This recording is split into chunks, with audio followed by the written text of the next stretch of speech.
this was apparently their like small release, small batch, like really, really insanely popular, I guess, for batch one. So it's King Mayhem straight rye from Old Home. It's what, 108 proof? Yeah, 108 proof. It's good. Yeah. Like red hot cinnamon. Which I typically don't like that flavor profile. This is nice. Yeah. It's I sampled this at 9 in the morning at the farmer's market with him, Nice. not knowing it was 100. Aaron? Yeah. I know it was 108 when I took a hit of Yeah, it. you'll be I was fine. like, holy fuck. Besides the Sazerac that you gave me, I don't have another rye, and I wanted to start getting into some of the ryes for some of the cocktail videos. So that's why I picked it up. Ryes are fun. Yeah. I like talking about rye. There's such a variance in rye on our shelf. People come in and say, I don't like rye. I'm like, well, you like Four Roses. There's a ton of rye in this. You drink rye all the time. Just not called rye on this label. But rye is unique because rye from New York is different than the rye from Maryland, which is different from the rye from Pennsylvania, which is different from the rye from Germany. So there's like a million different varieties of rye, and they all have huge variance in flavor profile.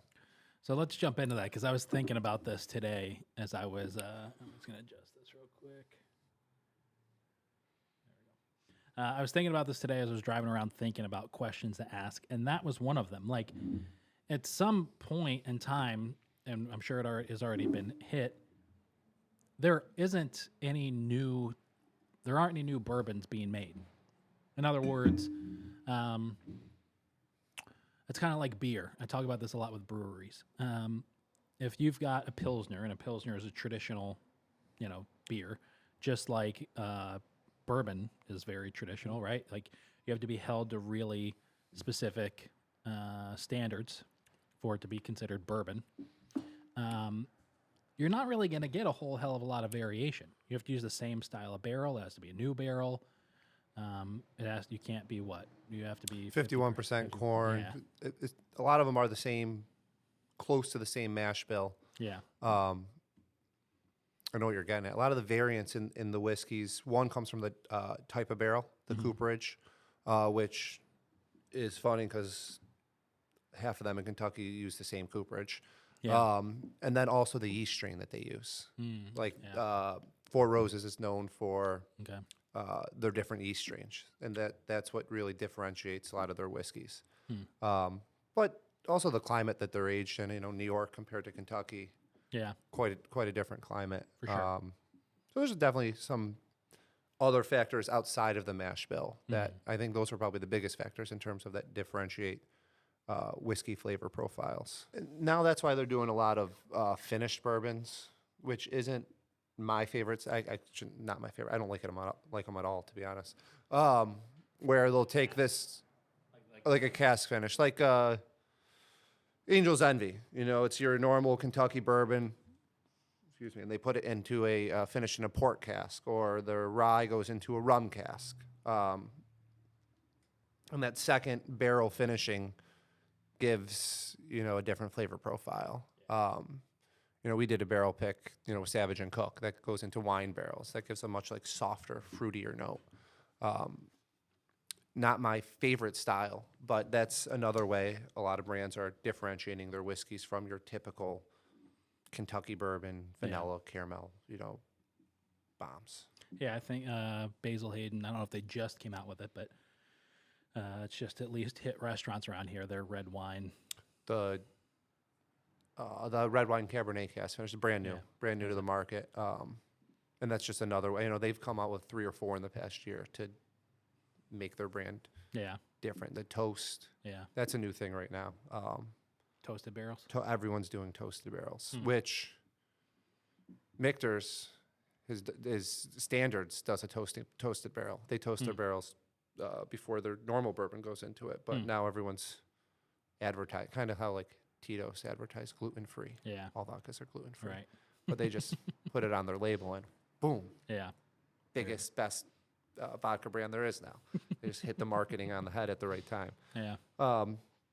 but the wine finished, and they did a subtle smoke as another variant. So there's these small things you can do after your initial mash bill distillation aging process that can make different whiskeys, flavor profiles. Yeah, I mean that makes sense. I wonder. I wonder what like a purist, bourbon purist, says about that kind of stuff. Some are good. Some I think are too much, where I find the finishing to be intrusive, and it takes over the flavor profile of the bourbon. And I like that caramel, that vanilla, that kind of sweetness that you get, even the grains of the corn. You can pick out the small hints of rye. I enjoy that that's what I like about bourbon. Yeah. We just got a new allocated bottle in stock yesterday, and I'm reading, it's the 7.5-year cask strength, looks awesome, cognac finished. I'm out. I just know I have an idea of what it's going to taste like. I'll enjoy a pour or two, and I'll sit on my shelf for the next 3 years until I find something to do with it. So I'd like to try it, but I'm not buying one. Yeah, that's wild. Yeah, so have you noticed that over the past couple of years that bourbon's getting more and more gimmicky? For sure, and everyone needs to find their niche in the market. There's the standards that in of the big brands, of like the Knob Creeks, the Woodford Reserves, Maker's Mark, Four Roses, and you look at their everyday items. Old Forester, they have 4 or 5 kind of higher end everyday items, then their entry level line, and that's all they really do. They have their one-off special releases, but they don't do anything cask finished, or I don't think Knob Creek does either. They just stick to what they're good at, and I like those types of brands. I say it all the time. They've been around for a long time. They're still around today for a very specific reason. It's more those new guys that are trying to, where can they find their niche? That Jefferson's Ocean. Yeah. That's a $75 bottle. Yeah. It goes on the ocean. It goes. I don't know what the statistics are of how long it's on the boat. Where is it? Does it go up one ramp on the boat? Off the next day. I have no idea, and it doesn't say anything on it. There's no age statement. There's no. Some people say it goes around. I don't know, over the equator. I don't know. That seems a little gimmicky to me. Yeah. I mean, as a consumer who doesn't know anything about it, when I see that, I immediately picture like an old wooden ship. Yeah. My guess is that's not the case. But I don't know, because they also don't share any information. Which. Who owns them? Jefferson's is. They don't distill their own stuff. I know they're in the Campari portfolio. I don't know if they're independent or if they're owned by... You said they don't distill their own stuff? No. Jesus. No. And they're very discreet about where it's distilled. Rumor has it it's done at Bardstown now. That's frustrating to me. I don't know if that is to you. It reminds me of contract brewing for these breweries. Well, that's what half our shelf is. That's insane. And they've implemented some laws that make the brands be more forthcoming with transparent is the word I'm looking for. Transparent with the consumer. And back in the day, there's still ways around it now. But if you look at half our shelf on the very back, half our brands in very small, writing under the barcode, it says distilled in Indiana. And everyone's like, oh, but it says Kentucky bourbon on it. I'm like, yeah, that's distilled in Indiana at MGP, which is where 15 of these brands are made. And that's honestly today, you find something distilled in Indiana, it's going to be good because they do good stuff. So it's almost sought after at this point to see some MGP juice. We have the same juice on our shelf in 5 different brands and labels, but it all comes from the same place.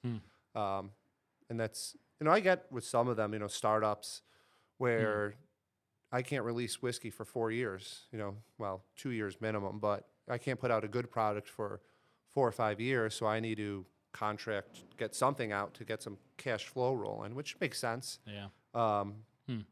But I know Castle and Key, they just released their first bourbon. You know, it's 4-year age stuff that they're doing in-house. And I don't think they released anything under any other label or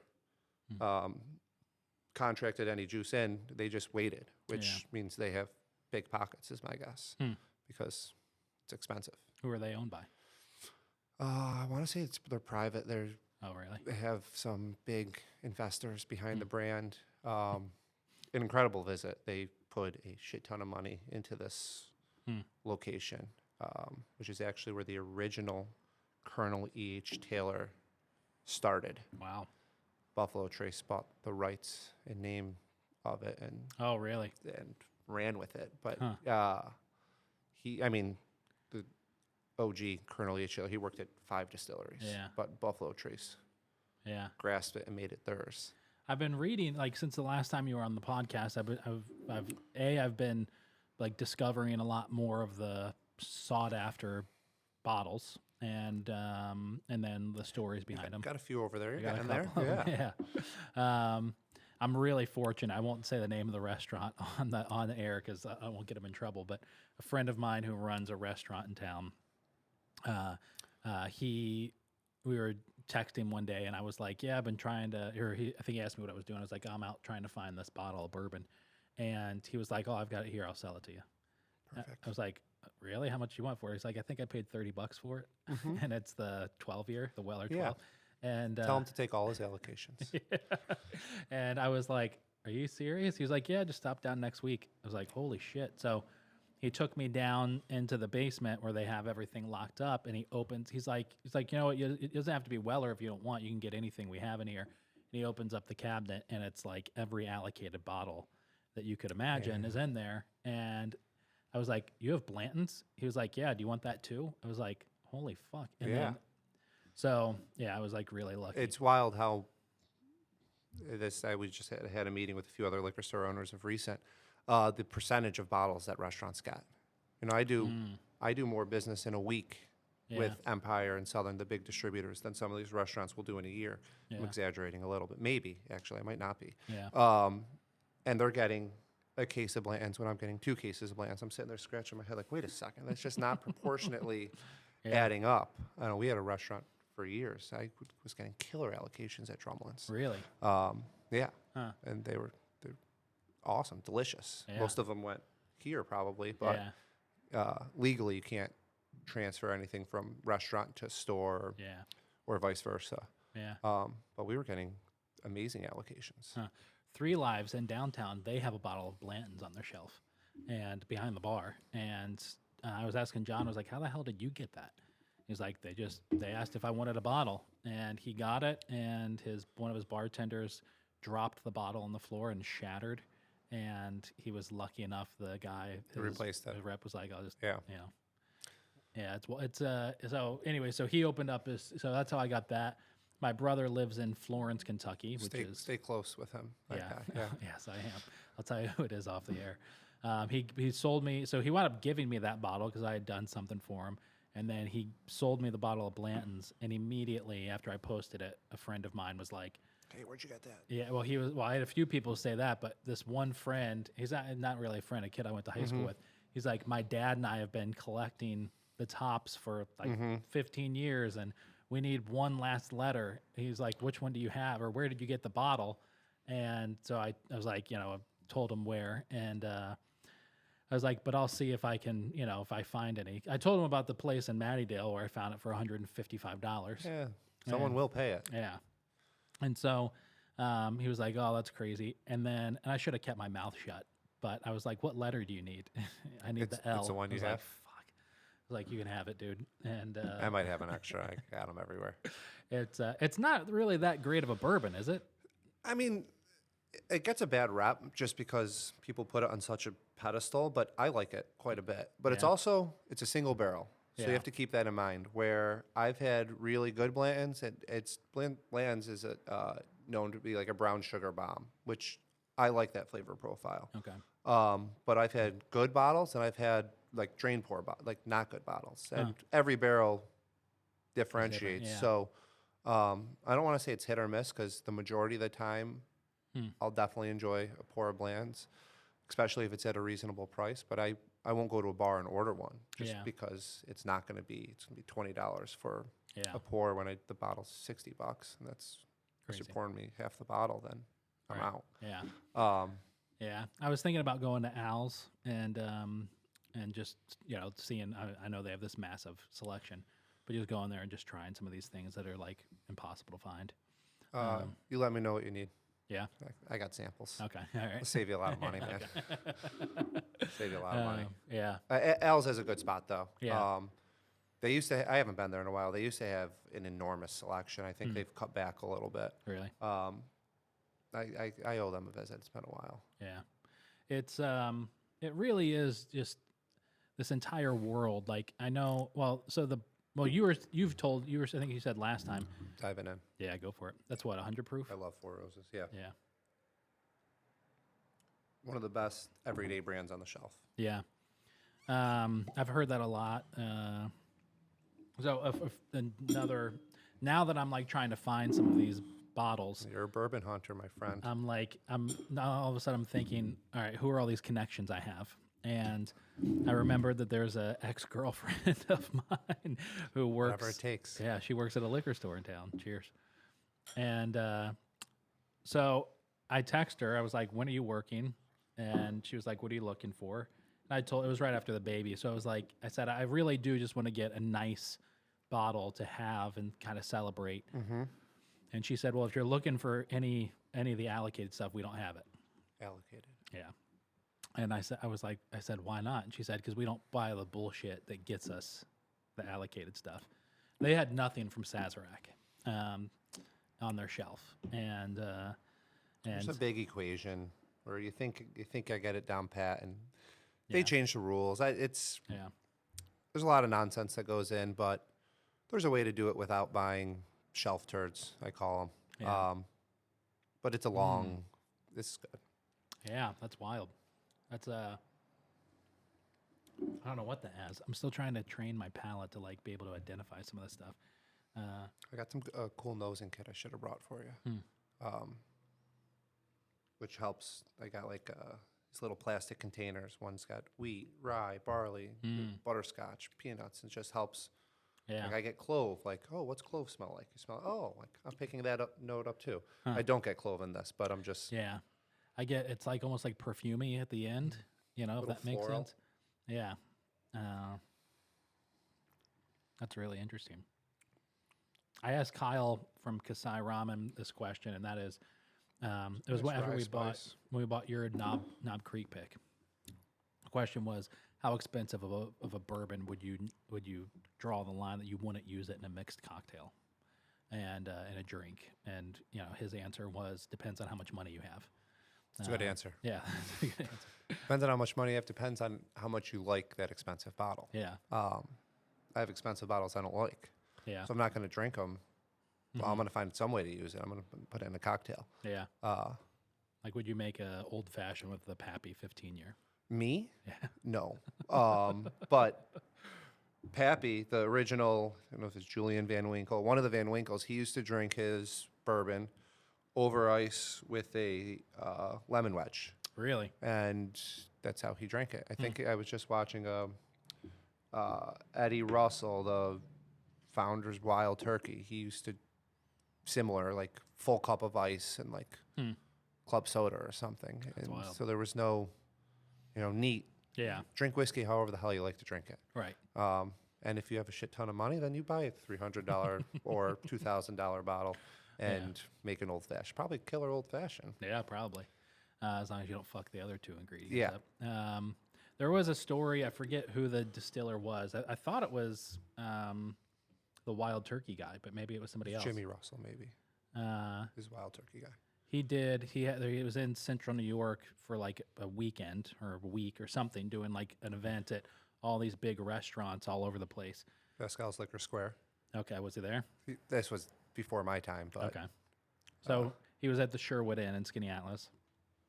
Apparently, they had this like 2-hour meet and greet, and he walked around with a bottle of one of their bourbons and a glass, and the guy that was telling me the story, he said that he thought that he was walking around pouring everybody samples, but it was just his bottle for the night. And at the end of the 2 hours, he had consumed the entire bottle and wasn't stumbling or slurring or anything, you know. Just as staying hydrated. Yeah, right. So, yeah, it's interesting.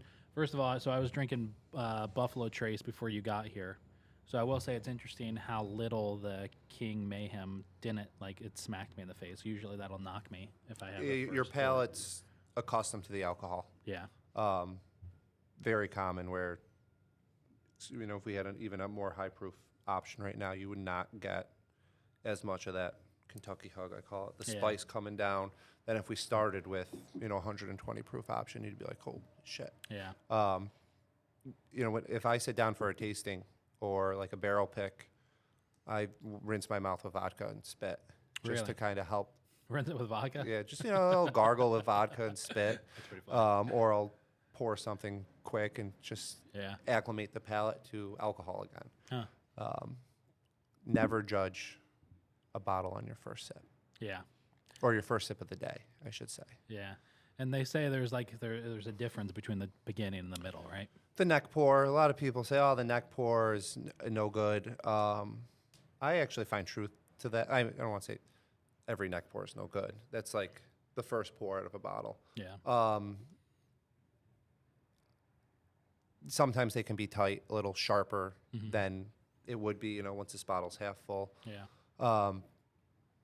You know, wine opens up over time. The more oxygen gets to it, it changes in the course of, you know, one glass of wine, you know, from your start to finish. That wine is, you know, it's physically, it's chemistry, it's changing.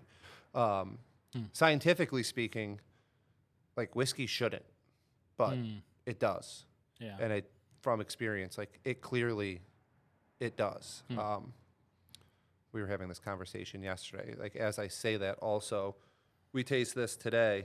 You know, we just tasted this. I got like big red hot cinnamon notes. Yeah. I had a spicy chicken sandwich on my way in. Okay. Tomorrow, I have a Caesar salad and taste this. Yeah. This might taste totally different. Right. It really depends on where is your palate, you know, on that day at that very specific time. The best time to like give your, you know, we're going to Kentucky in January. We're doing barrel picks. They're at 10 a.m. in the morning. Yeah. They want you early in the day, you know, no coffee. Yeah. Your palate needs to be as fresh as possible. You know, eat something light, you know, nothing spicy, nothing too sweet or savory, just because that's when you'll taste the best. So I find huge differences, in tasting depending on when I'm tasting, what did I eat that day, Yeah. you know, where's my palate at? That's, you know, it's I was just thinking to the trip that I went on with Kyle and Jesse. I mean, we were, you know, they were obliterated from the night before, and then doing a barrel pick the next day. You guys went to Beam? Yeah. They did the Knob Creek. Yeah. Yeah. It's awesome. Yeah. Yeah, when he opens, he's supposed to get those bottles, you know. When's he opening? Yeah. Yeah. Who knows? I just went to the La La Lu, or however you pronounce it, opening, the old Grimaldi's that Danielle from Rise and Shine and Adam Weitzman. Well, really Danielle, I think Adam just invested, but Danielle opened. So I got invited to their opening the other night. Where's that? Grimaldi's over like Carrier Circle, where Grimaldi's was. Where Justin's Grill was? Yeah, it's over there, but Because was it the old Justin's Grill? so when we took, is it across from Joey's? No, it's over it's across from the Ruby Tuesdays. Because we were at, I think there's another one over, because we were at Justin's Grill for I don't know how many years, but prior to us, it was a Grimaldi's. Okay, yeah. This was a long time ago. I believe it was the Grimaldi's. It feels like the Justin. It's over Justin's Grill. I think was right there, right? It's across the street from Joey's. Yeah. Okay, so this was Grimaldi's then. Is it across the street from Joey's? Am I tripping? Either way. Yeah, I think it's over there, like Yeah, behind, yeah. So gorgeous, phenomenal restaurant. But it took them, I think, 2 years, you know, to really get that. And from what they've done to it, you know, it's like you're walking into Las Vegas. Oh, neat. Yeah, nothing like it in Syracuse. Food, not that great. But it looks cool. Looks cool. Yeah. That's How a lot of restaurants are locally. Yeah. They look cool. Yeah, for sure. This one is, nobody will touch the design of Yeah. this restaurant. Oh, yeah, Adam Weitzman investing. Yeah. They had money. I would love to open a restaurant with someone else's money. Yeah, That'd be awesome. That'd be great. Sign me up, man. Probably the only way I would ever touch a restaurant again, but Yeah. that's just me. Yeah. Yeah, it's not a good business to be in right now. That's for damn sure. You know, Peaks and valleys. yeah. And it's in a pretty big valley right about now. Depending on who you talk to, some places are still doing pretty well right now. The staples, like I'm sure Yeah. pastas and Yeah, any other restaurants downtown? I'm sure there's a few. Yeah. yeah. But even some of your staples suck. You know, Yeah. they're constantly struggling. Yeah, it's a weird. It's a grind. Yes, for sure. And yeah, so anyways, La La Lu took him forever to open. So I don't know when Kyle's supposed to open. I know he's gotten some pretty big milestones. Like he was going up against the city for some bullshit, and he won those things. That'll happen. Yeah. You know, they want him to put in like a second grease trap. He got around that. So hopefully in the next, I'd say 2 to 3 months, he's open. Oh, I hope so. You know, that'd It's be a cool spot. Yeah, for sure. Excited to see what he did with it. Yeah. If you ever want, I mean, not that you'd see much now, but if you ever want a tour of it, you know, he'll gladly show you. He says it's gonna be like going into a place in Vegas, so we'll find out. Okay, I hope so. Yeah. Well, actually, I don't know. I don't like Vegas, so maybe. Yeah. He's gonna have really good Knob Creek. That's about Cool. Yeah. Well, yeah, I look forward to that then. Yeah. All right. So I've texted you a couple times over the past, month or so, in me trying to go out there and find some of these hard to get bottles, because as much as I hate I don't want to play into like the world. I'm not going to overpay for something, or massively overpay for something. And those are some of the questions I've been texting you about. And then I found this app that like kind of shows MSRP, typical shelf, and what's too high to pay for it. And so like I found like a bottle of Bland's, and I know there's 1,000 other bottles out there that are, that people are looking for, that fall into this game. But when I found that bottle of Bland's, it was like, my heart started to beat. I was like, holy fuck, is that really fuck? That's a fucking There it box is. of Bland's. There it is. And there was no price tag. Yeah. And then when I asked them, and they said $155. Want to know why it was still there? Because it was $155. Because $155. Right. Yeah. So, and I asked her, I said, would you discount this at all? And she's like, no. It's like, okay, goodbye. And then I text you and asked, what was too high. So, I mean, I can't imagine you have to. Not that you can just call up and say, hey, I want this, and you get it. But have you ever gotten into like the world of like bourbon hunting? Me? 100%. If I drive by a liquor store, I go in it. Really? Oh, yeah.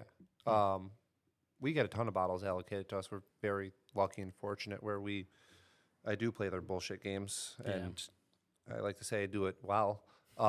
So we do get our allocations, but if I took every allocation we had home, then I'd be losing a lot. My dad wouldn't be very happy, needless to say.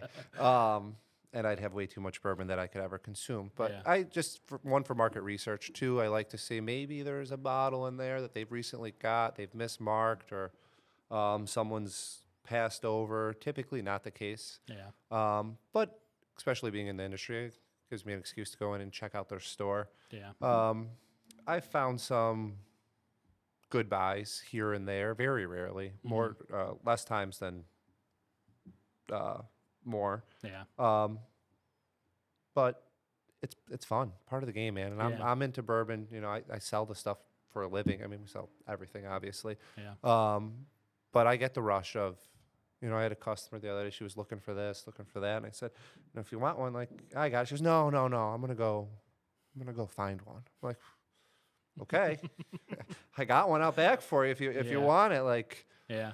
But I think she just wanted the the hunt. Yeah. I'm like, okay, you want to go waste 3 hours a day driving to every liquor store in town, knock yourself out. But if you really want it, like, I got one for you. Right. I really think she just want the chase, man. I get it. It's fun. Yeah.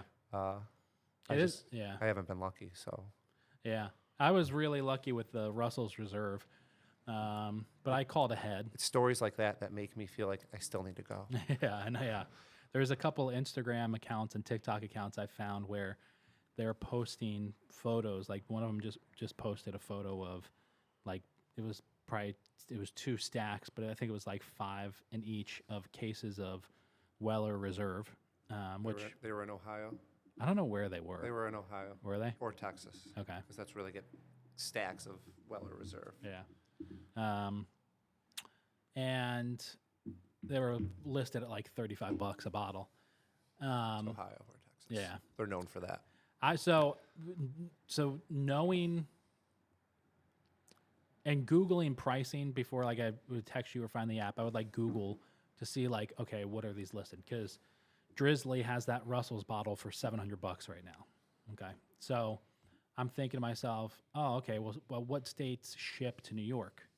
So then I'm going through and I'm like I've got like 20 different tabs open, trying to find what states have different bottles for sale and yada, yada, yada. And I'm looking in Texas and Ohio and Kentucky and what states will ship to New York to try and find this stuff. And I found a liquor store in California. Shipping was like $35, but you can get Buffalo Trace for $29. You get Weller Reserve for, I think, $40. They had a bottle of Blanton's for like $95. And I could just buy all of these bottles that I wanted and have them shipped right to my house. Did it work? I didn't do it because I didn't want to. I was at checkout and I was like, this is too easy. I kind of want to find them, you know? So I understand the chase for some people, but at the end of the day, if you want a bottle, Yeah. you want to taste it, Right.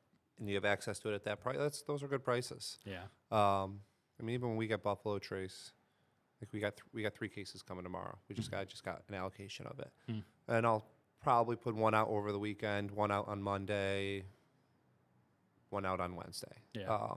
They'll sit on, I don't even put them on the shelf because Yeah. I don't bother making room for them, and they're going to be gone in 2 days. I put a case out on the floor, and for $43, whoever comes in like that specific day, they'll buy it, and it'll be gone. We stagger them out. You can find them. It's a question of how often do you want to stop into one of your local liquor stores. Yeah.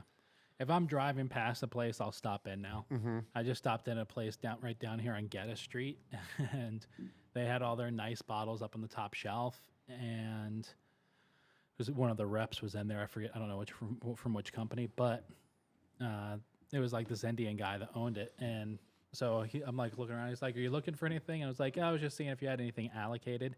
And he was like, "Yeah, we have Buffalo Trace up there. It's a great bourbon. You should get that." And it was $90. Yeah. That's a funny part about this industry. Some store owners have no freaking clue, don't have a pulse on the market at all. Yeah. And some, half of them, they don't care. They can type in Buffalo Trace and they'll see a price for $90. Well, that's my price today. Yeah. Others, like I like to say, I'm pretty invested in what we do, and I do a lot of market research. I know what the suggested retail price is, what the secondary price is, what hopefully can find the sweet spot in the middle where I can still make some money and not piss off my customers. Yeah. But every liquor store is different. Yeah. Do you guys get a lot of pushback from the program that you do with some of those harder to get bottles? We get pushback from customers that don't shop with us, which it's comical to me. I love watching people in the Syracuse Bourbon Society. Oh, I don't like point systems. That's because you're the type of guy that wants to walk into a liquor store like mine, Yeah. not support me at all through the year, want my nicest bottles at a cheap price. Yeah.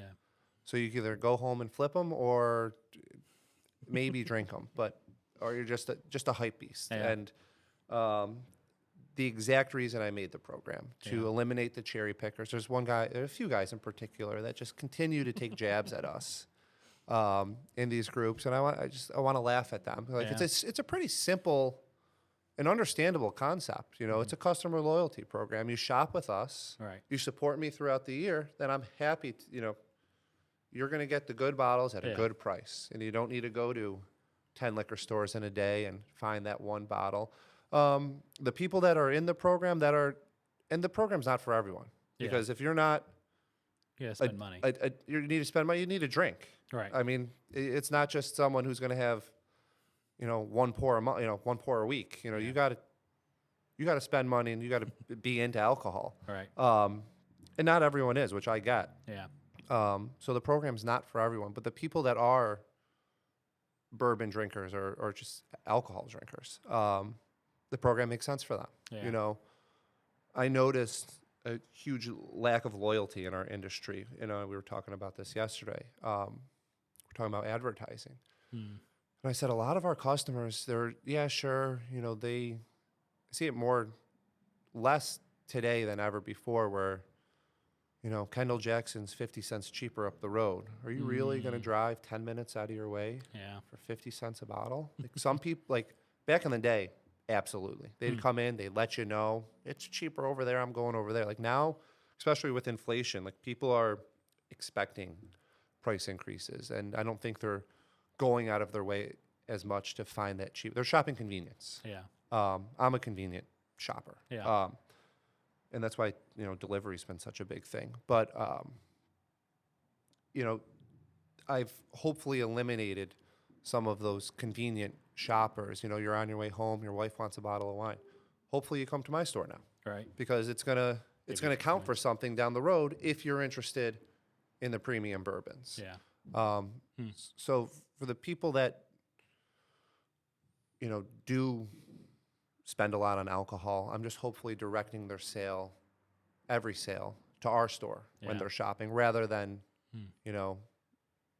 they live close to this store. Hopefully they will drive out of their way and come to me. Yeah. Because they're rewarded at the end of the day. Yeah, Because these bottles some are very, very hard to get, or if you do find them, they're extremely overpriced. Back to your point before, it depends how much money you have. If you're willing to pay quadruple the amount for a bottle that you want, God bless. Right. Let me know. Go grab that bottle right now, and you pay 5 times more than you should. But everyone's different. Yeah. I was in Rome just the other day to meet with a restaurant owner, and I got there early, and there was a liquor store up the street, so I was like, I'll pop in there and see what they have. And they didn't really have anything. It was a big store, but they didn't have anything nice out of they didn't have anything allocated on the shelves. They did have, what did they have? I forget. There was one bottle that was like 3 times more than it should be, and then there's another bottle that was like half of what it should be, and but nothing that was like really unique. It was the Heaven Hill.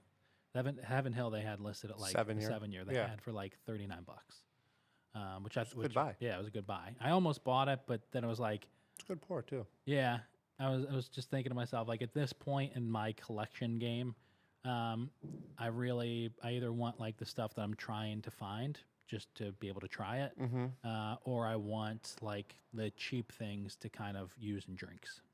So not that $40 isn't cheap, but it's a good value bottle. Yeah, good to sip neat, good to mix in cocktails. Like good buy.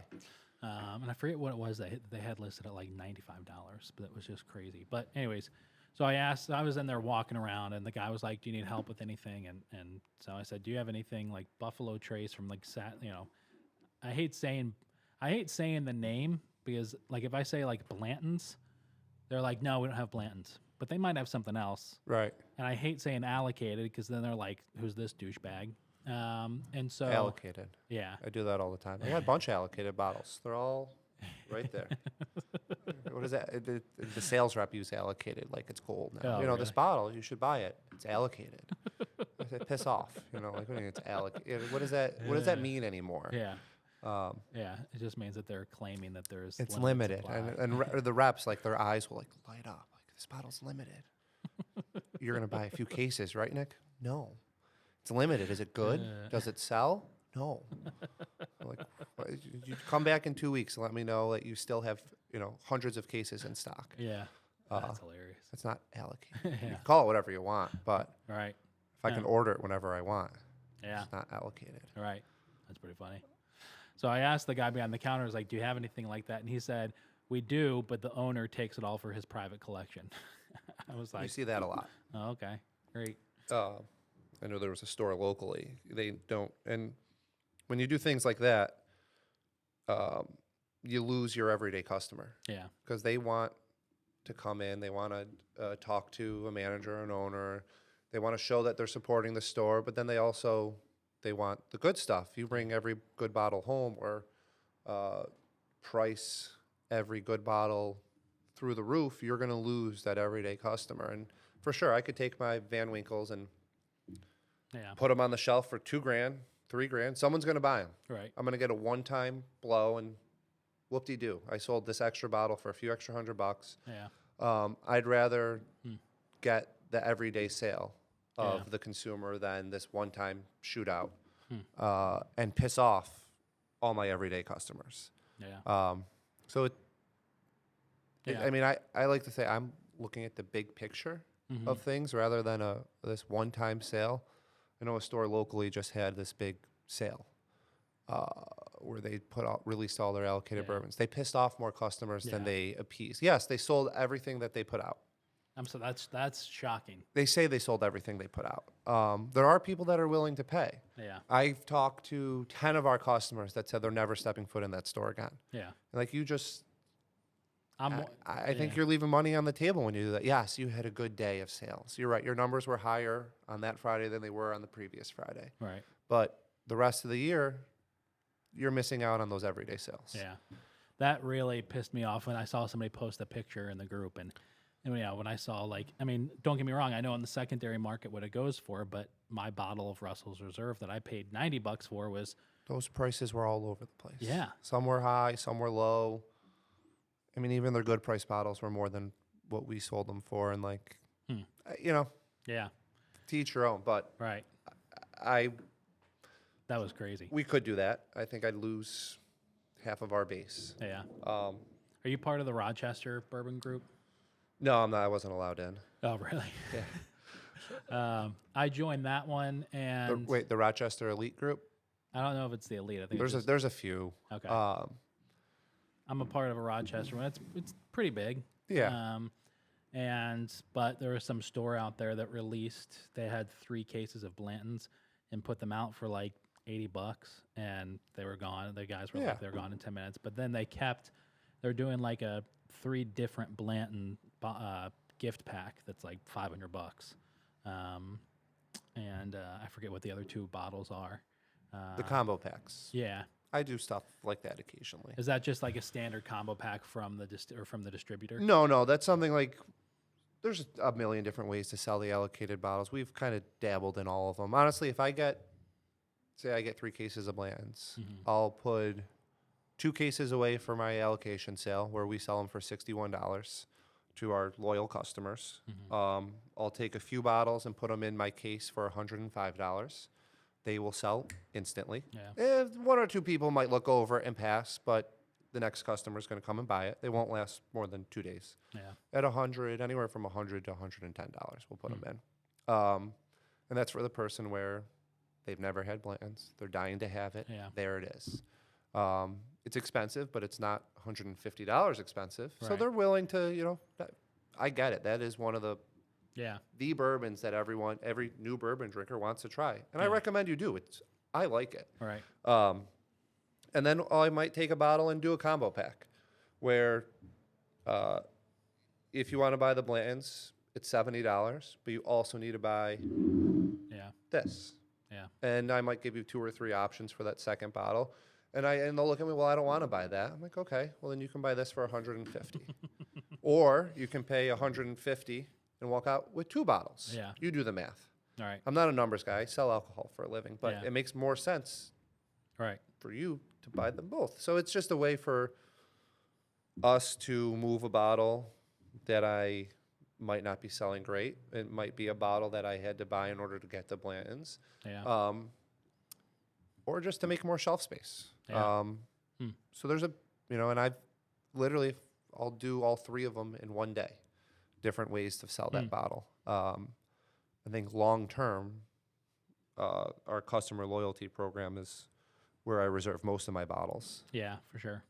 Like I even every beginning of the year when I do my shootout of like our guidelines, I say I keep 75 to 80% of our bottles for our allocation sale.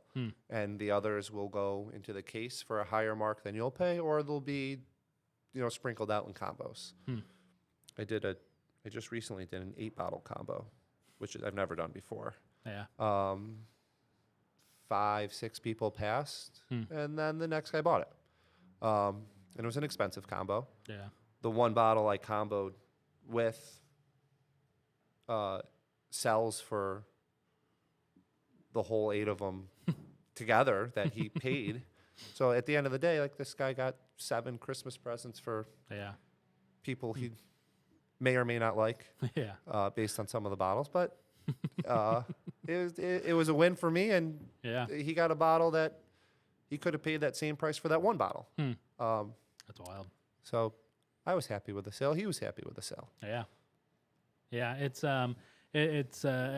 I found a secondary recycle group that I'm not happy with. They're mainly based out of Pennsylvania, but really all anybody is asking for in there is either Blanton's or Eagle Rare. Yeah. And it's harder to get in some states. Yeah. And that's literally the 2 bottles that everyone asks for is Blanton's or Eagle Rare. And it's surprising to see some of the bottles that they're putting up. Like, there's more than a few that I've seen where they're putting up the Smoke Wagon uncut, unfiltered. I'm like, there used to be a decent secondary value on that. That's wild. But now we used to not get it a lot either. Yeah. And that was just when Smoke Wagon jumped off. Like, that was his big thing. Eagle Rare, if you will, at the time. And we'd only get a few bottles. And I used to have to call customers, hey, we got the uncut. Now it sits on our shelf. Yeah. So it doesn't have the same sex appeal it once used to. But in other markets, they might not be able to get it. Yeah. So it could. Although he ships direct now, so all you have to do is go to smokewagon.com and you can buy it. All right. I know. Let me see. We've been talking for a little bit. Yeah, 48. And I haven't gotten to really like any other questions that I Fire away, man. All right. What's been your favorite, like, 2 or 3 bottles for this year? This year, I was talking with a customer just not too long. Calumet 16, man. It's on the shelf every day. You can get it at a lot of stores locally. 130, 40 bucks. I think we're 140. I hear it's Barton's distillate. 16-year-old bourbon, not too high a proof. It's obtainable. Yeah. It's freaking awesome. I say it a lot. You can spend a lot of money on bourbon, and it's happened to me one too many times. I open a $200 bottle. I'm like, fuck, this isn't good. This is not worth $200. It's good. It's not worth $200. Yeah. The Calumet 16 is worth every penny. That's one of my favorites of the year. Not allocated. Yeah. On the shelf. I just bought the case yesterday. Yeah. We sell it like crazy. It's really good. Allocated bottle, so for Old Fitz 17. Yeah. Hands down. The Old Fitzgerald Bottled and Bond by Heaven Hill comes in the fancy glass bottle. Yeah. There's been really good ones and there's been really bad ones. And it actually gets a bad rep for like one of the highly allocated bottles because it had good years and bad years. This one this year was phenomenal. Yeah. I need another if you find one. Yeah. I saw you open that, right? I'm a drinker, not a collector. Yeah. I also have a little easier access to these bottles than other people. But there's nothing that gets me going more. I got this awesome bottle. I bought it at the store and I found it. Do you like it? Well, I don't know. I've never had it. Well, what the fuck? Well, I mean, that's me with the rust. And that's why you have a sample, my friend. Thank So you. now you know, and now you can, leave it closed without me judging you. Yeah. For sure. And someone like you, brand new to the game. Yeah. I get it. That bottle got a lot of hype. You know what it goes for. Yeah. Fuck, you got a killer deal. Yeah. I would have done the same thing. But you got to drink it. Yeah, for sure. I mean, listen. Now you have a sample though, so Yeah. now you can do as you please with it. Yeah, that Weller 12-year, I immediately opened it. I was trying to do like a super flex. It was like perfect timing. The day I got it, the next day it was on Yellowstone, featured in Yeah. that show. Oh, yeah, And- you got to have a good day then. yeah. But Everyone raised their prices right after that. oh, did they? And I got it for free. Nice. Got a good sample for Oh it. yeah. So I immediately filmed an episode, like a little video. I was going to do a flex of me blind pouring the Weller 12 year and talking about the Eat Local card to buy it for the holidays, right? For our Black Friday sale. Nice. And I was like, this is gonna be like the people who know what this is are gonna be, Stoked. impressed. And then I filmed it and I brought it back and I showed it to my wife. I was like, is this stupid? She was like, this is the dumbest thing you've ever done before. No. But I immediately opened that bottle and drank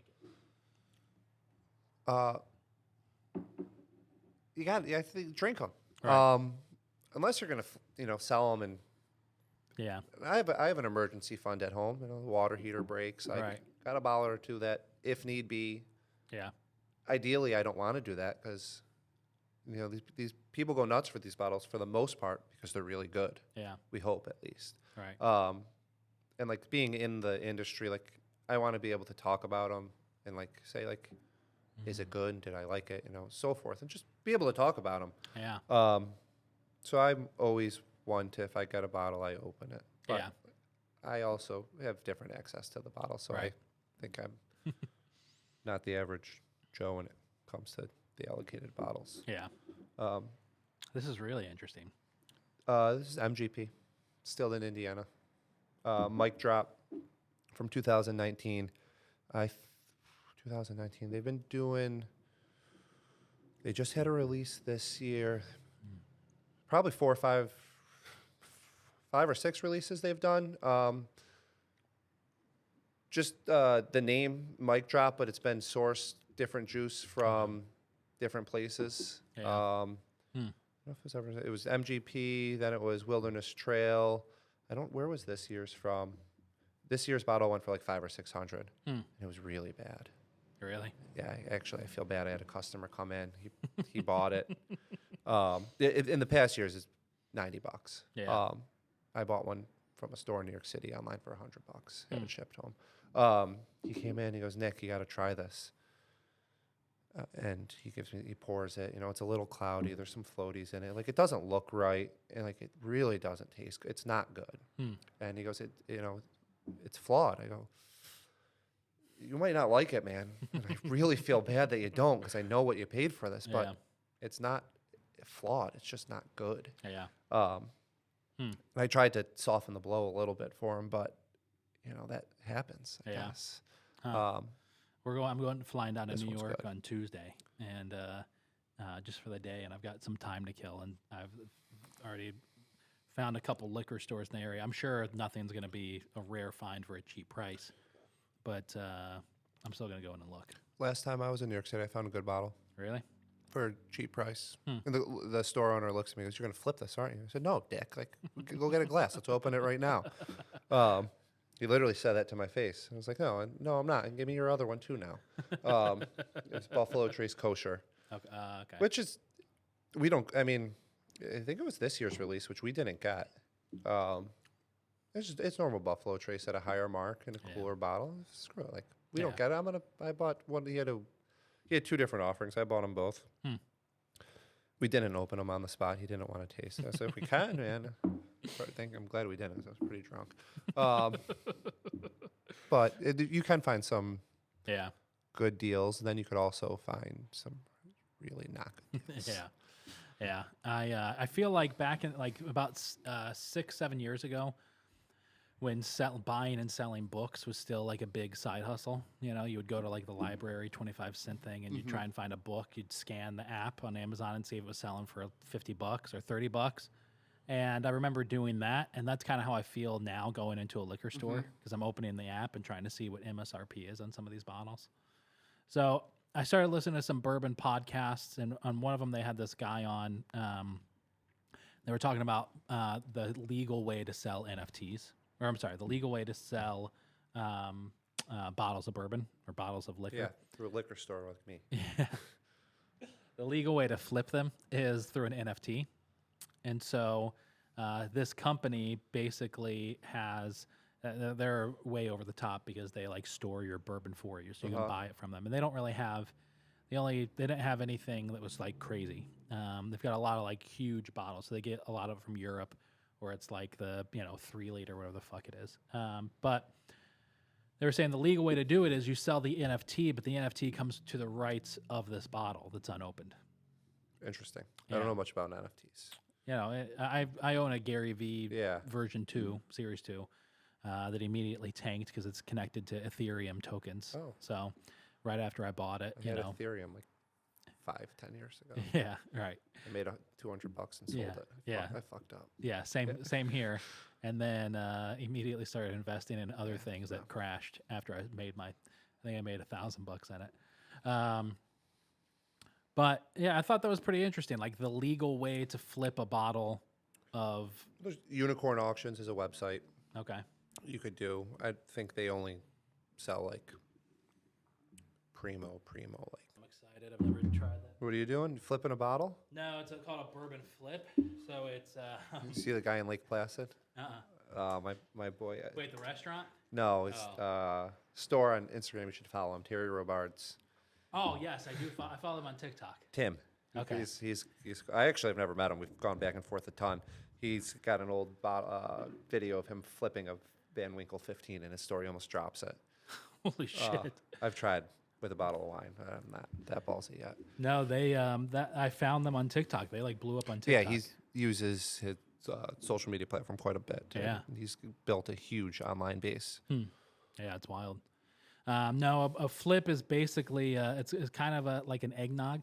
So the drink is an entire egg, bourbon, and I'm going to use a Demerara gum syrup, but you typically use like a little bit of simple syrup and just shake the piss out of it. Egg white. No, the whole egg. That's fucked. I know. Yeah. And so it comes out like eggnog texture. Yeah, no, I'm out. I'm out. I'll use egg white in cocktails all the time. I don't know about the yolk. Yeah. Yeah, I'll do. Let me know how it is. Yeah, I'm gonna do it here in a little bit. I'm not gonna stick around for that. Yeah. I'm doing a video a day for December, man. And I just had a brand reach out and gave me some stuff. They were like, Nice. "We make drinks with it." So, Who? it's that. They're called adult sodas. Soul something. Oh, cool. The people who own the Hop Spot are opening in the Old Empire space a place called the Whiskey Coop. So I have no idea what that's going to be, but I imagine it's going to involve chicken and whiskey. There's a place up in Lake Placid or somewhere up north. It's a restaurant where they claim to have like one of the biggest bourbon collections in the North Country, and it's a restaurant with just like by the pour, massive whiskey bourbon collection. Nice. And so on TikTok every day he's talking about a different bourbon. Cool. So yeah. Bourbon's fun, man. It is. It's a lot of fun. I don't drink enough of it. I drink too much, so you and I can balance each other out. I've got my bottle at home that we won't mention that I'm just trying to drink through.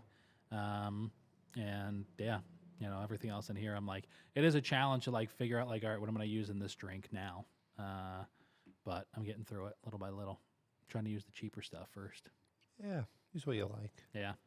So, all right, somebody's buying a bottle of bourbon for a Christmas gift. Give me 2 or 3 bottles.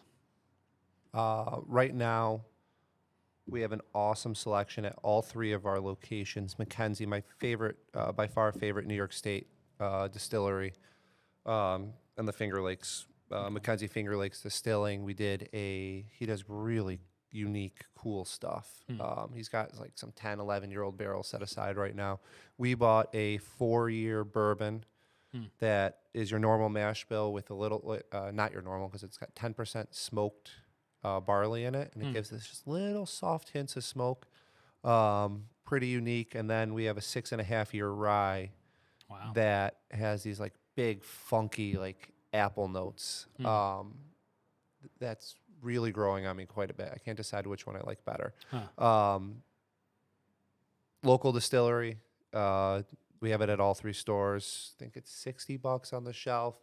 He's getting some national recognition, which is pretty neat to see someone. Yeah, I think they're 45 minutes, an hour down the road from us. Yeah. Getting recognition. I got customers in California asking for bottles. Just shipped a few to Florida, Wow. which is pretty cool. Yeah. That's a really great bottle. Definitely unique. Not Kentucky bourbon. Hmm. He does not have a Kentucky bourbon flavor profile. He's got, I just say, they got a funk to them. Huh. Otherwise, a bottle you could get at any store. Honestly, dude, Four Roses. Yeah.